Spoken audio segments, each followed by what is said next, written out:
J'ai presque envie de vivre quand je suis près de toi, lui confessai-je. Ma voix tremble, suspendue entre le désir et le désespoir, comme une prière chuchotée au bord du gouffre. Il ne répond pas tout de suite. Son regard fixé sur moi vacille. Un soupir franchit ses lèvres, et il lâche d'un ton trop calme pour ne pas cacher la douleur.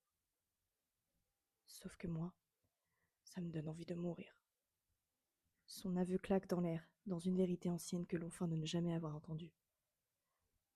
Alors c'est ton existence que je dérobe, lui avouai-je presque dans un souffle, honteuse et pourtant incapable de mentir. Chaque seconde passée à tes côtés me fait croire que je pourrais respirer un peu mieux. Mais c'est toi que j'aspire. C'est ton souffle que je vole pour tenir debout. Et baisse les yeux, secoue lentement la tête. Ça a toujours été ainsi, Little Bird. Tu ne laisses rien de moi. Sa voix se brise à peine, mais je sens qu'il lutte.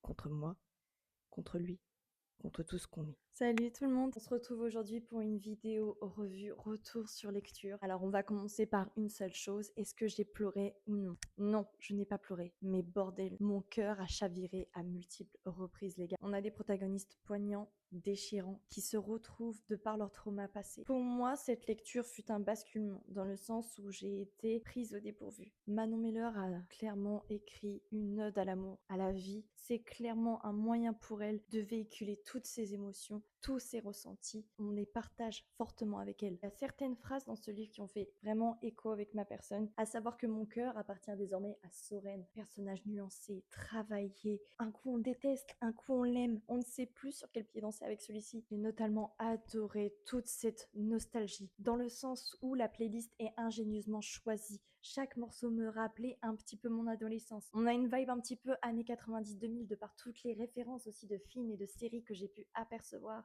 Ce livre est un questionnement sur l'amour, sur l'étendue de celui-ci. Jusqu'où peut-il aller? A-t-il des limites? J'ai envie de dire que tout simplement c'est jusqu'à la lune. Manon a vraiment une plume très particulière, très théâtrale, mais à la fois si poétique, si juste, elle frappe fort les gars. Chaque mot posé est un hurlement, chaque mot posé est une émotion, est un ressenti bien vivant. C'est pour ça qu'on veut lire, c'est pour avoir le cœur comprimé de la sorte. Donc merci Manon, merci de m'avoir offert ce livre, merci de m'avoir donné l'opportunité de découvrir ton histoire et de pouvoir la partager à mon tour. Malgré que je n'ai pas versé une larme, ça ne veut pas dire que ce livre ne m'a pas percuté de plein fouet. Je vous prépare une chronique très rapidement à son sujet, essayez vraiment de vous faire véhiculer mon ressenti comme je peux. Et je vous dis à bientôt pour une nouvelle vidéo. Bisous.